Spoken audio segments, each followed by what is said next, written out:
Hello and welcome to this edition of Raisina Dialogue 2021 and to this very interesting session which we have titled Waters of Growth Towards an Arabian Sea Community. At a time when the idea of Indo-Pacific has taken center stage in global discourse, exemplified by the discussion even during this iteration of the Raisina Dialogue, it is often forgotten that in India's conception of the Indo-Pacific, the Arabian Sea is the critical anchor. States bordering the Arabian Sea, of course, straddle the East and the West, and recent developments, whether it is in terms of great power relationships, whether it is in terms of the pandemic that we are all facing, whether in terms of the future of energy, whether it is in terms of the economic revival that the world is looking for, they have allowed for a new possibility to emerge.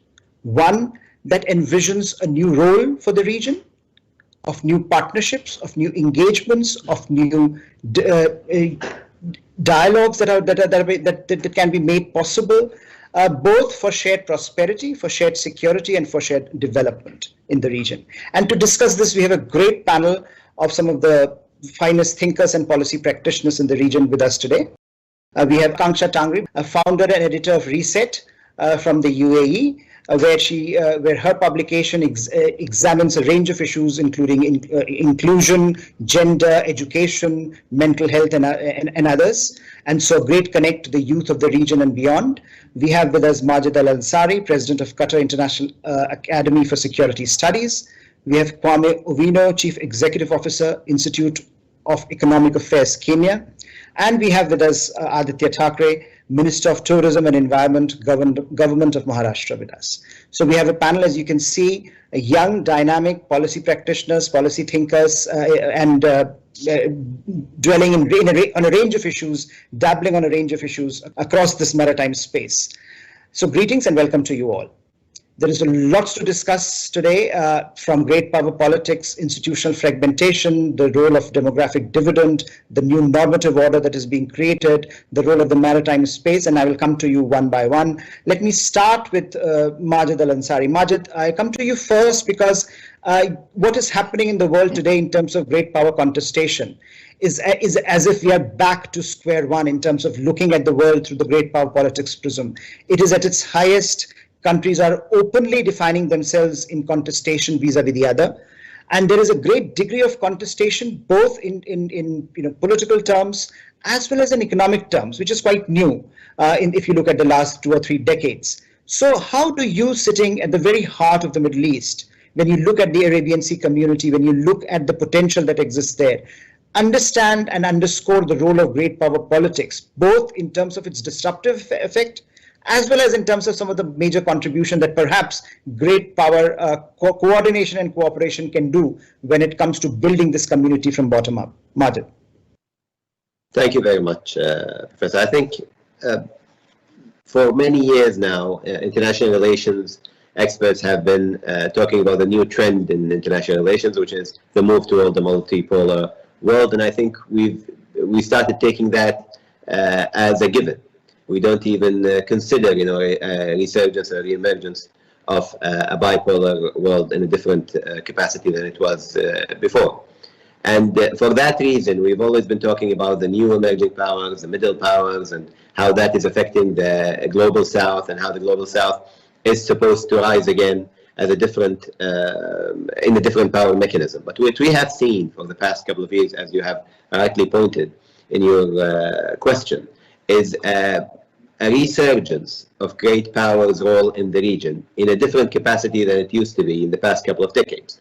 Since the 1990s, we've seen the unipolarity of the United States hegemonize international relations in a way that created some kind of order around global, regional, and local disputes, with all middle powers basically either trying to fend off US influence or attempting to bring in the US into regional and local disputes.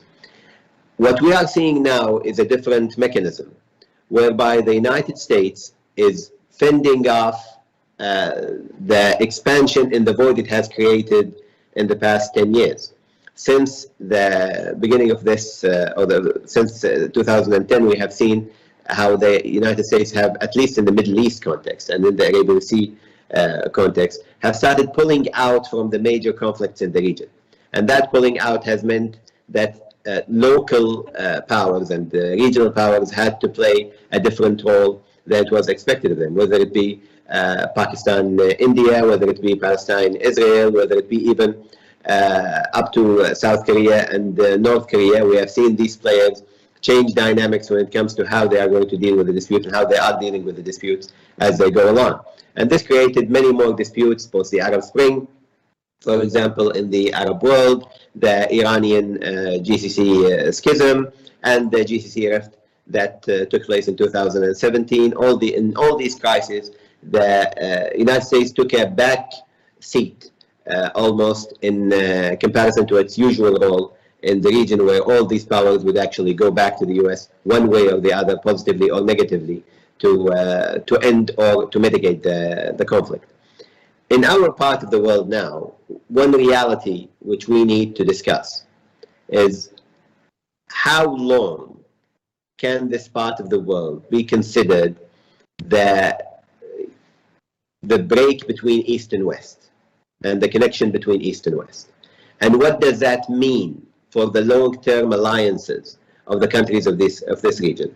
Sadly, since the inception of the statehood in this part of the world, starting with the 1940s in India to the east and ending with the 1970s in the GCC region, we have seen these states being either dependent fully on external powers or at least uncooperative with its direct surroundings.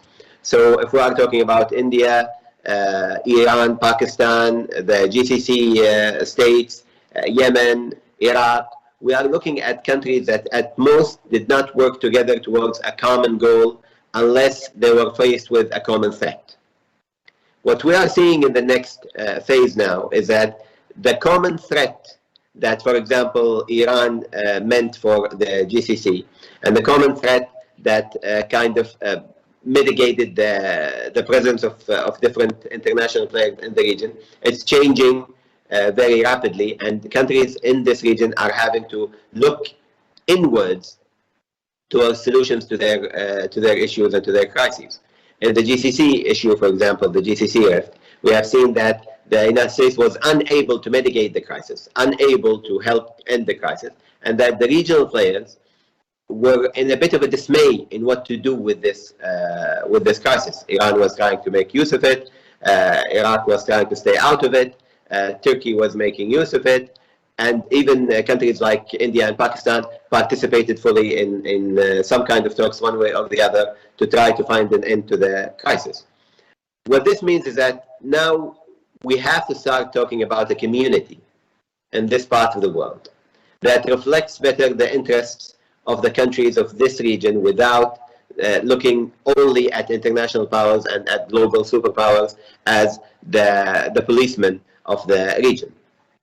We have seen this now starting to happen during the past couple of years. However, I'm not very optimistic that the countries of in this region actually can work together for many reasons.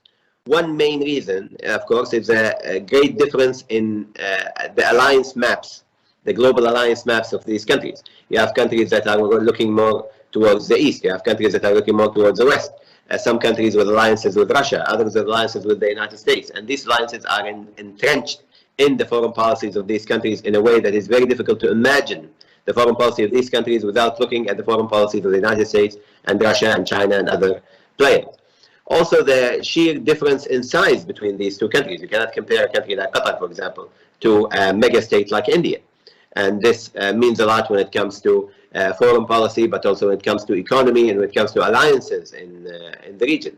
There is not a good balance between these states when it comes to size and geopolitical influence for them to act as, in common ground, as equals in a general setting. So it's a bit different, for example, than the situation in Europe, where you had at least 3 or 4 states that are the main drivers of European unity, the main drivers of European foreign policy, and other states following according to their alliances within the framework of these 3 or 4 or 5 big states.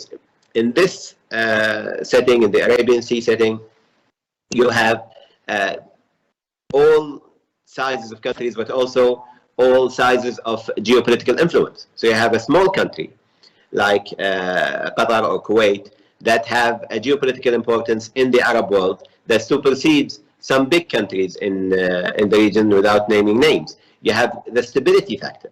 The stability factor is very important because some of the countries in this part of the world can be classified as either failed states or at least fragile states.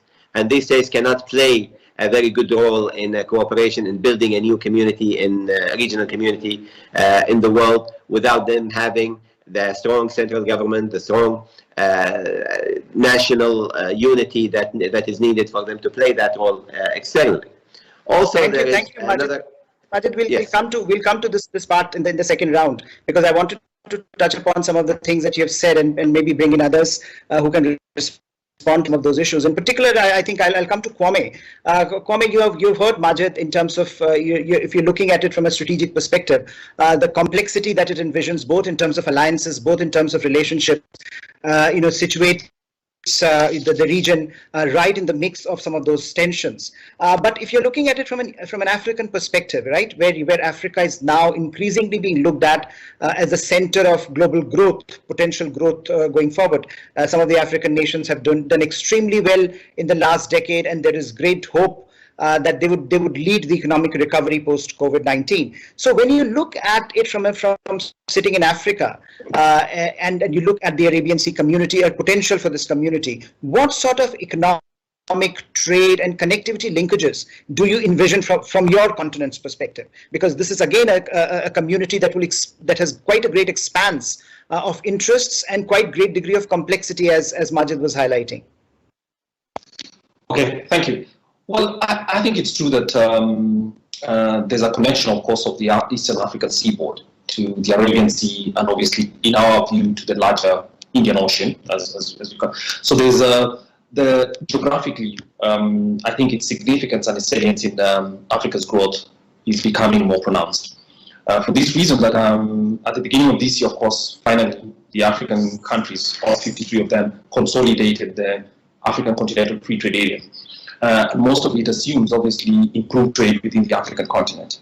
Many African countries, despite the COVID emergency, were growing at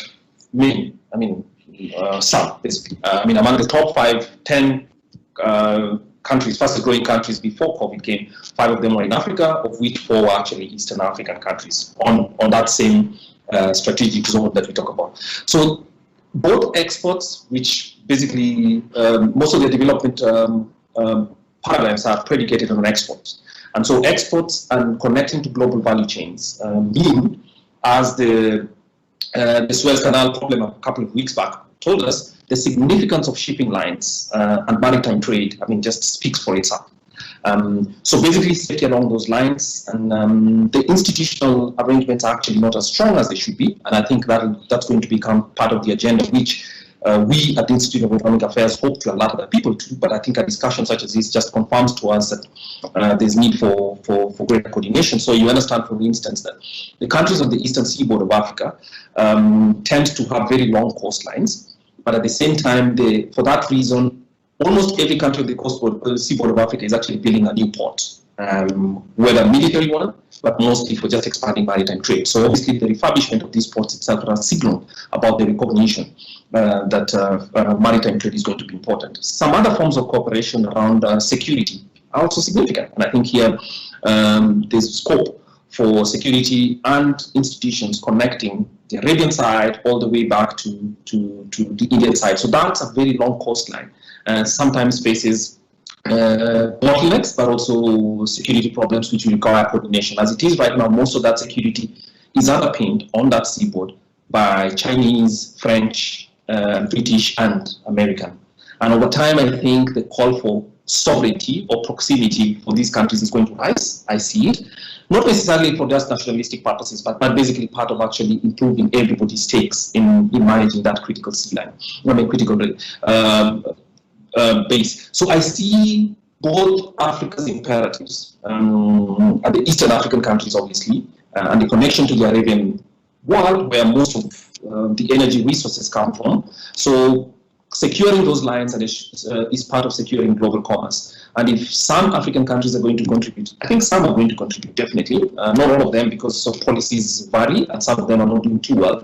Then it necessarily means that this seaboard is going to actually have a great expansion in trade, volumes of travel, obviously sea safety, and all those other things are all going to come together. So a lot of things are coming together in a way that suggests that, yes, I think the Arabian Peninsula, the Arabian Sea, part of the Indian Ocean, and obviously the East African seaboard would have to lead some coordination around international institutions, building local capacity, but at the same time, the significance to global trade is going to rise markedly. Yeah, thank you. Excellent, Kwame, and I would take this opportunity to bring Akanksha in. Akanksha, you heard both of these gentlemen, and they have, in their own ways, talked about connectivities, linkages, capacity building, and institutionalization. And so I have two sets of questions for you, since your work is on gender, education, inclusion, and issues of mental health.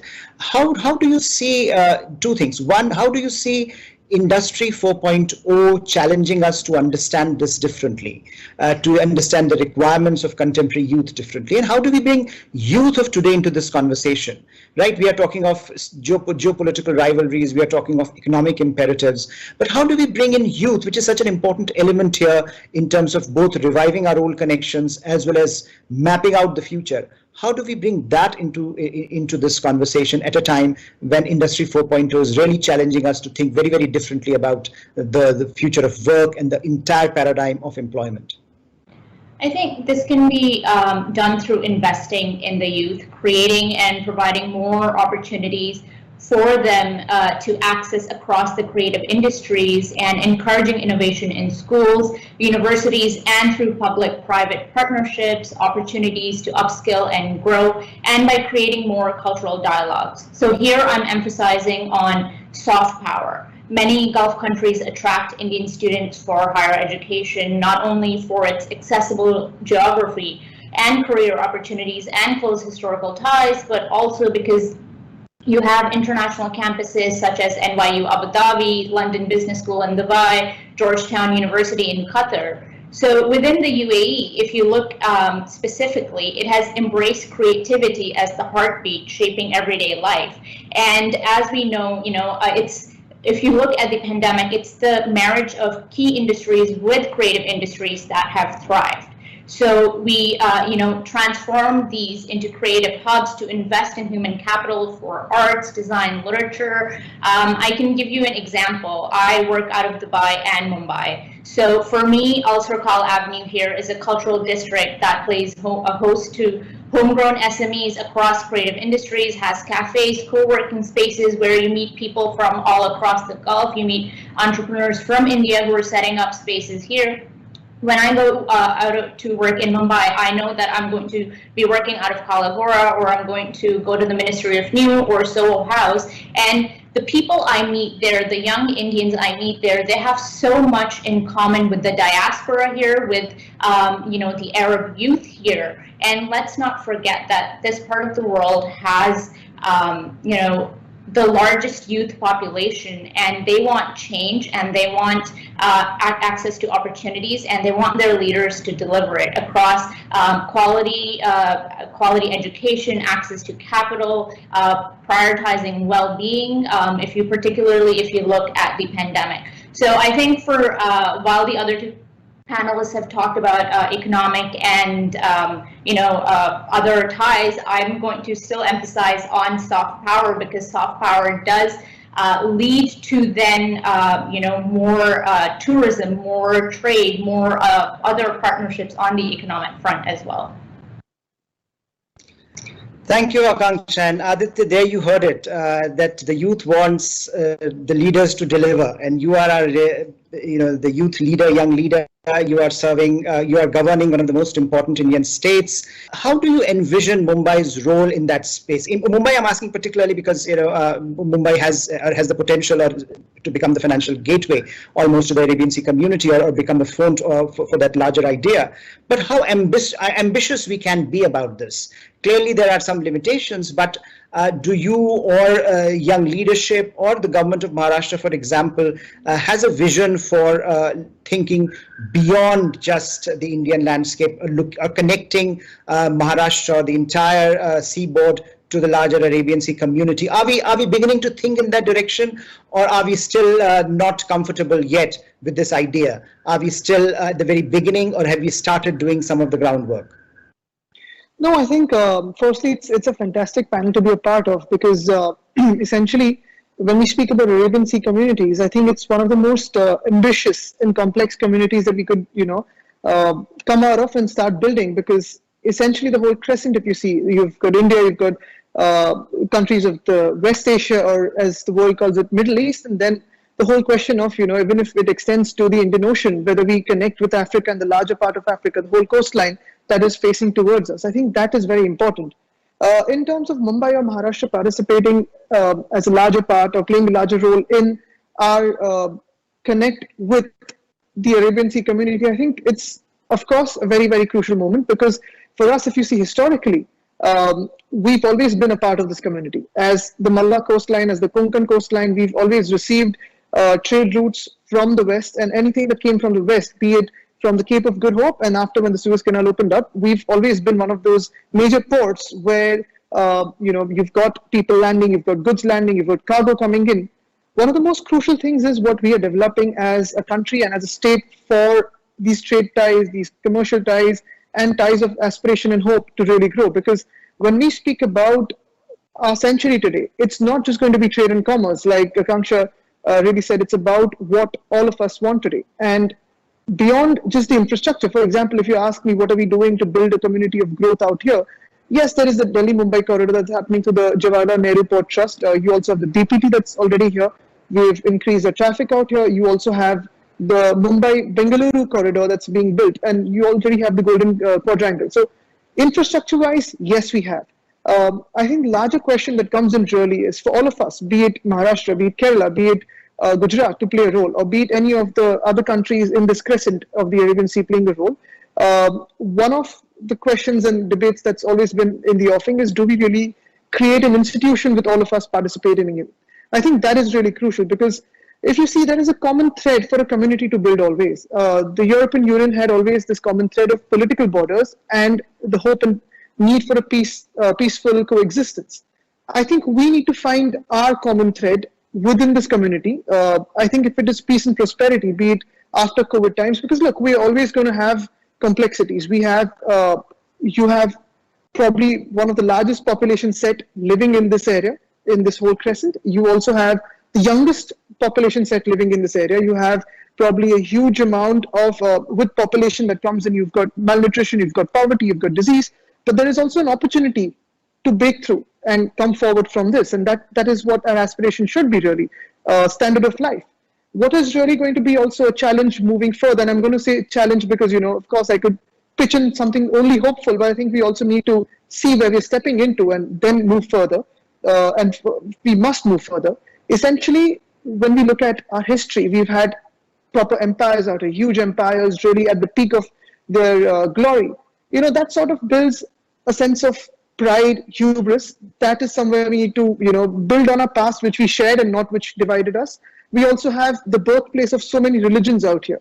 How do we coexist? How do we build on further? I think how do we take the best from all of it is what is needed, and a better understanding of each other, because all of us, as this whole crescent that we have different political systems, have different cultures of living, and have different judicial systems, different regulations. Now, what is really crucial out here, like in the NATO, you have a defense security that is really common to us. For this entire region, be it for Maharashtra, be it for Gujarat, be it for Qatar, be it for UAE, I think, or even for Kenya, I think what will be really essential to get into, any age of peace and prosperity would be energy security, food security, and how we give dignity to a life to the citizens of our life. I think, the life of our citizens that live in our countries, I think that is really important.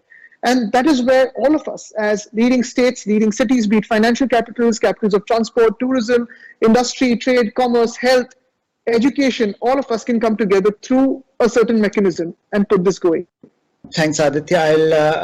Majid, I think Aditya mentioned history and culture and the past, which often has been talked about. I think this is a region that is almost overburdened by history. There is history everywhere you look at.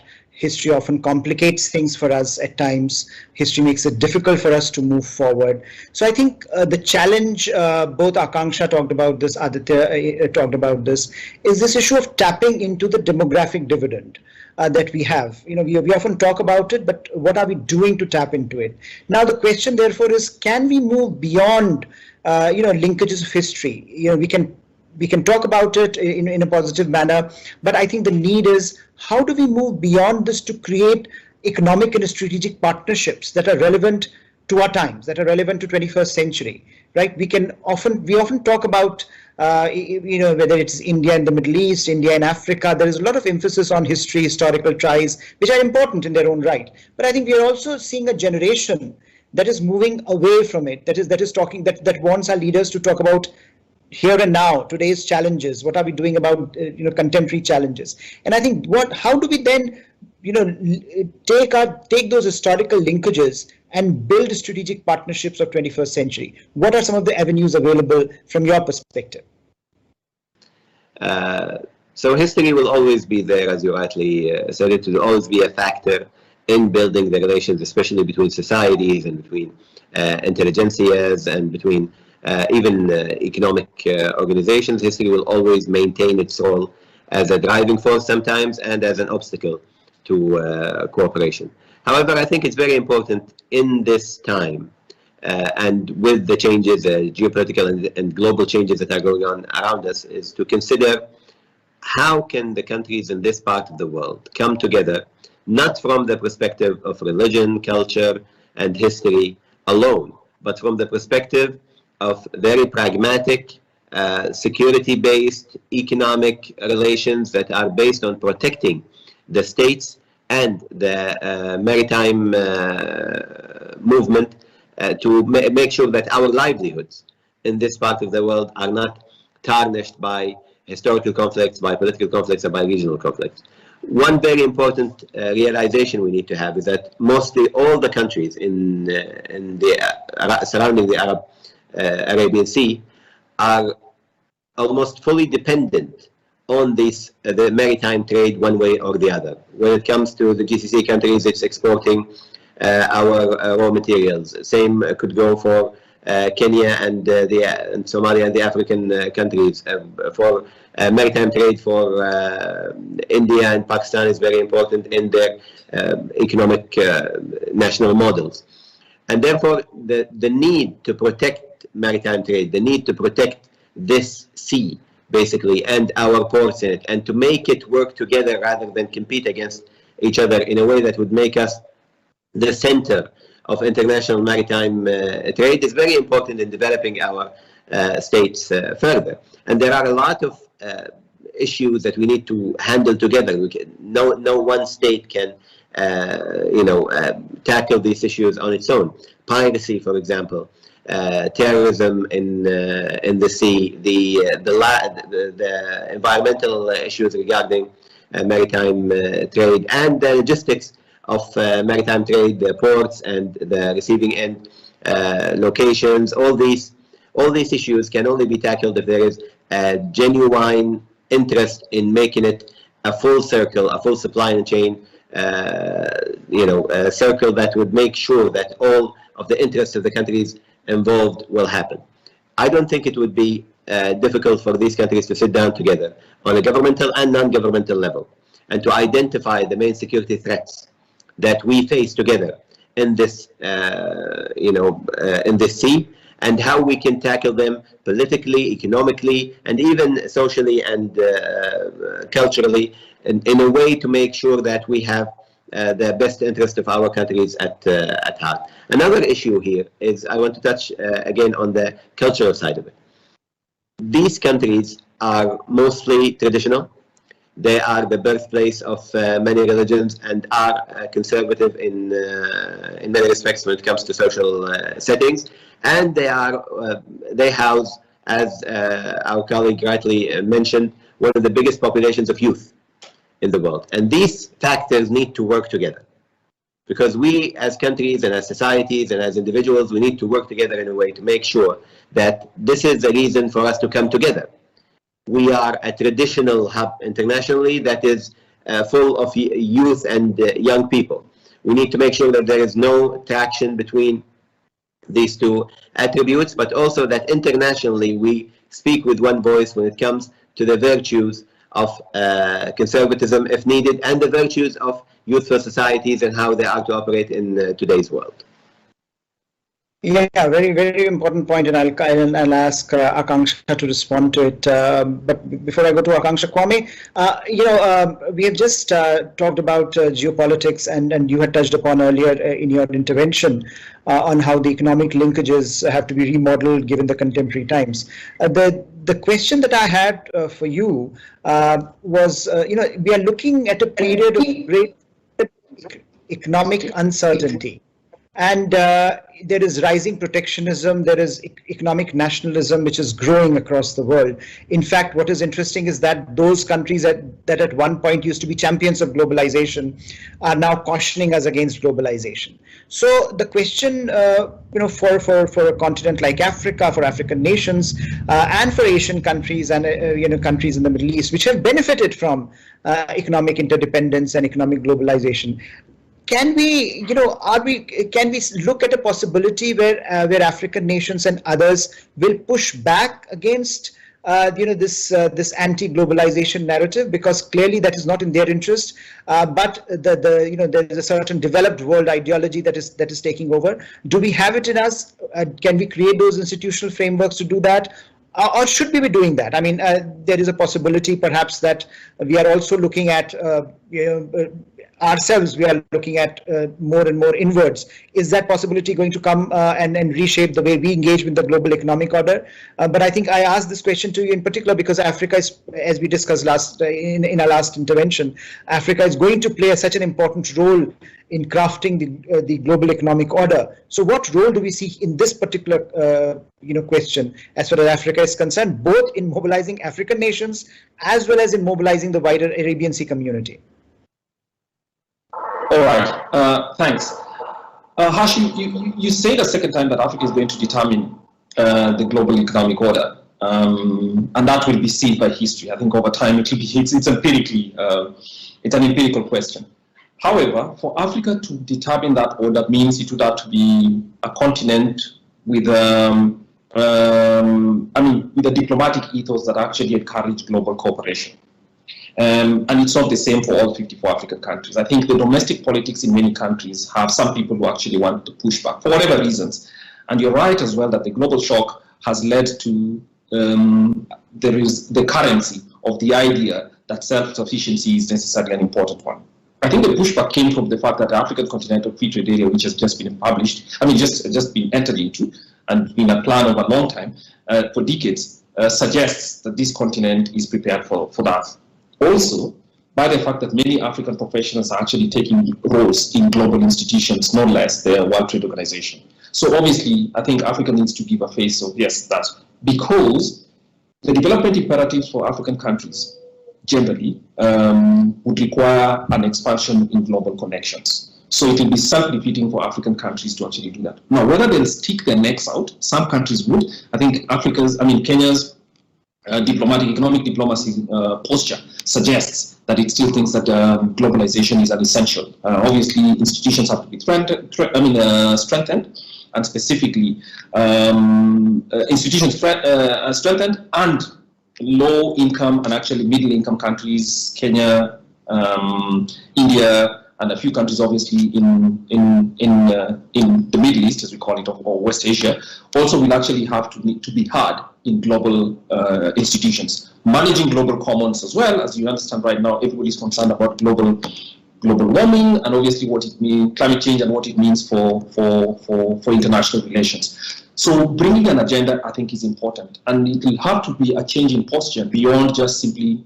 For a long time, many African countries and developing countries had the view that they were obstructionist, which is you go to global institutions and all you do is say, look, we don't like this, but without an alternative agenda. So developing an alternative agenda and placing it globally for everybody to dissect and actually see what comes in and what the real connections, the real concerns of individual countries would be a positive thing for me. So my thinking is it's a mixed picture so far. Some countries will do that well. Other countries, for domestic policy reasons, obviously. In domestic politics, blaming foreigners always works, right? If there's a shock, blaming foreigners is useful because then it allows people to rally with each other. But I think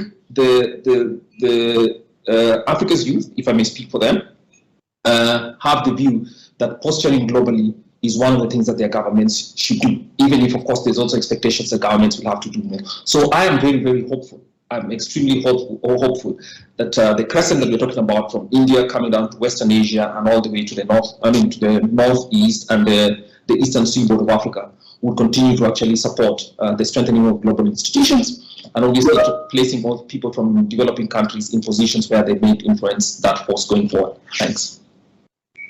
Thanks, Swami. You make an excellent point about leadership and narrative, because this has been also a problem when India started off. India was also seen this perpetual naysayer. It always says no, but where is an alternative? What is the alternative framework? And I think we have seen a transition happening where India is now saying that we are not only willing to say no and push back, but we are also willing to offer some alternatives. So I think eventually this will also be what Africa will have to do because of its own necessities. But I think that's an important point again that links this Arabian Sea community in terms of both being the naysayer and then offering an alternative, which I think the community as a whole will have to come up with alternatives. There is no alternative to offering alternatives, I would say, in that sense, given where the world is moving.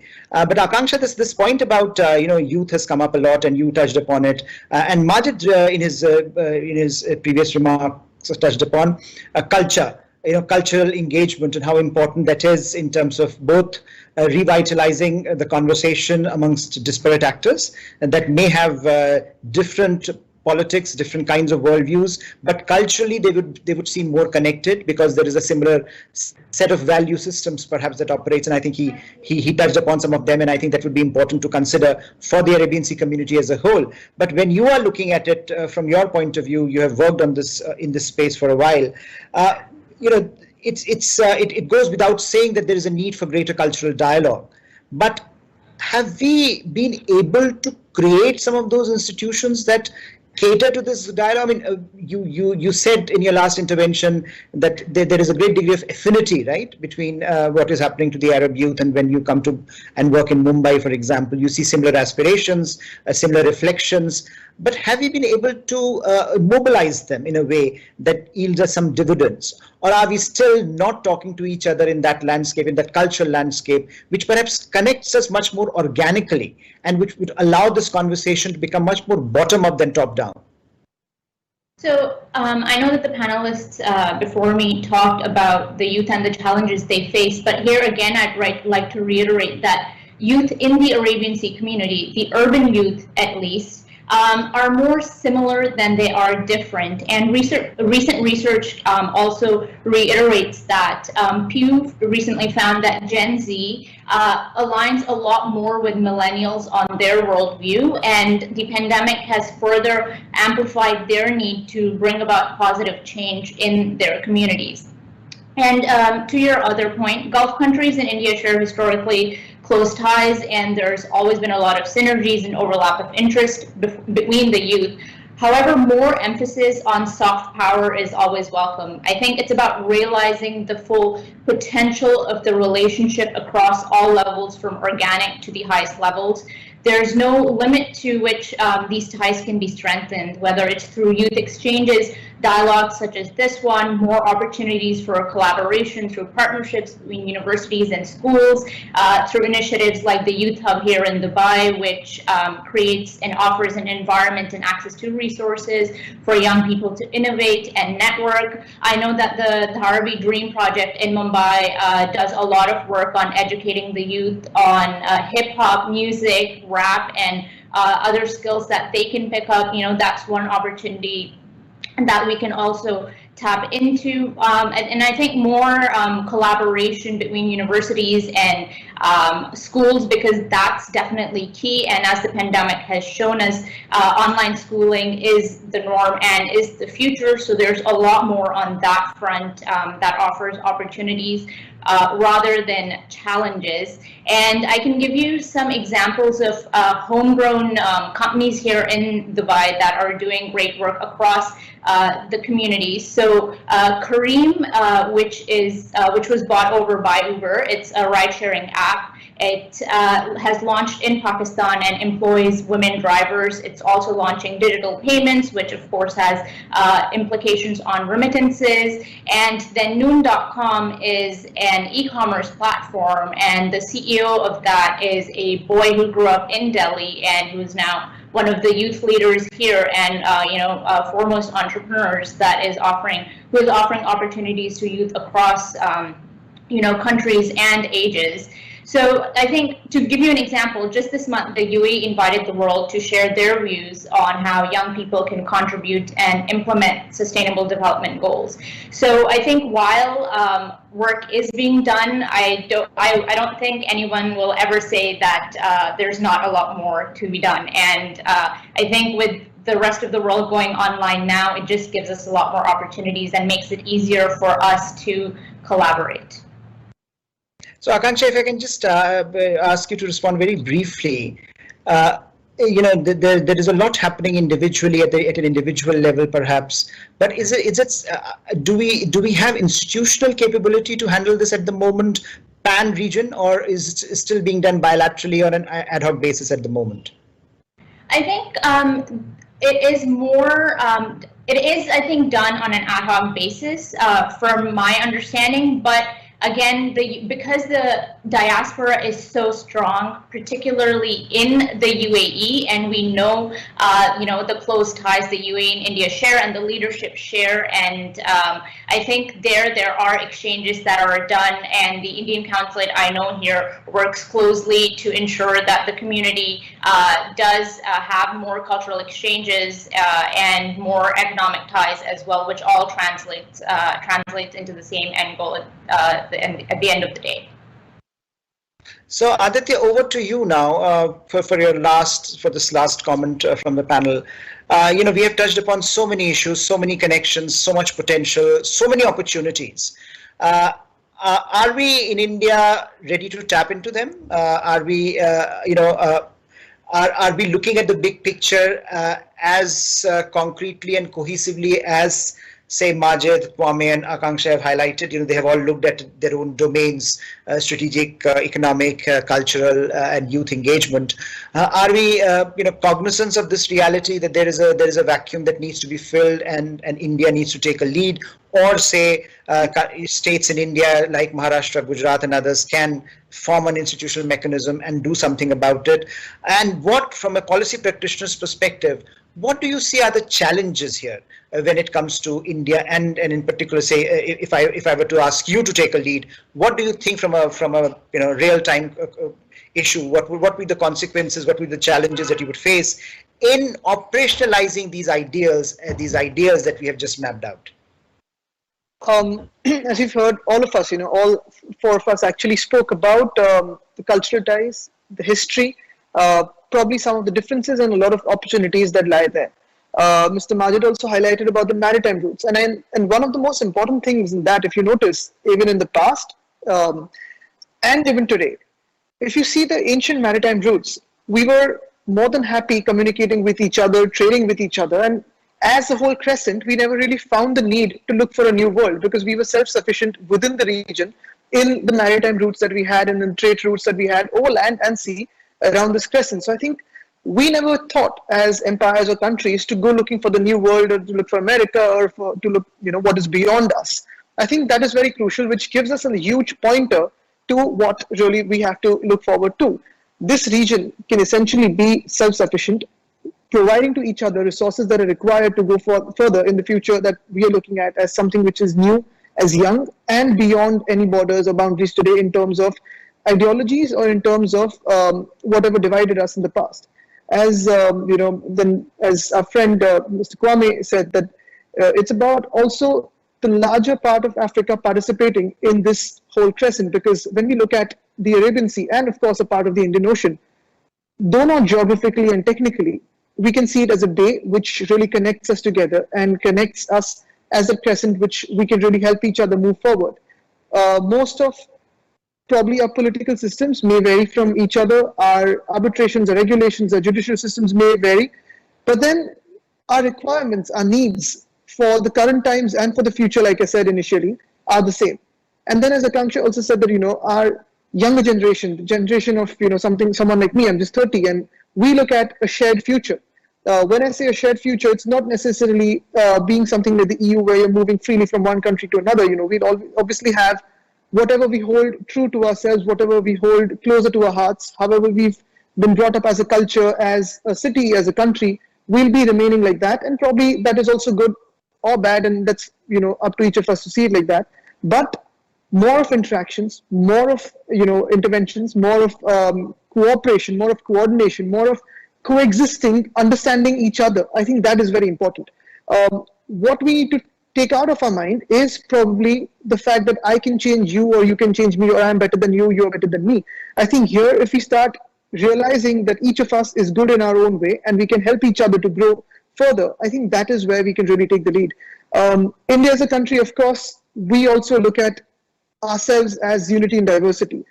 We have many states, we've got many cultures, religions, regions, languages, castes, creeds coming together, and of course being the epitome of staying together, united for more than 70 years. I think today, if I speak of one country taking the lead, of course I would be happy as a country, as as someone from India to be taking the lead, but I think each of us have our own strengths and each of us can take a lead together. It's about cooperation in today's times. I think it's about building a platform for all of us to interact really and to look at what we can give each other, what we can take from each other for a better future ahead. I think that is very crucial. Thank you all. This has been a fascinating conversation, and I think one of the first of its kinds that at least I have attended, where we have had representation from various parts of the Arabian Sea community, and we have started to think about more constructively what potentially the region can and cannot do. One thing is very clear, that there are divergences and there are challenges, but there are also opportunities which can be tapped into, and perhaps a greater institutionalization of such dialogues of this kind of an architecture is the need of the hour, given the enormous shifts that are happening both within the Arabian Sea framework as well as beyond. I think the community will have to come up faster, will have to be more decisive in its interventions, and will have to work together if some of the regional challenges have to be tackled more proactively. So with that, thank you all for joining us today from various parts of the world, and thank you all for joining the Raisina Dialogue this year. Thank you.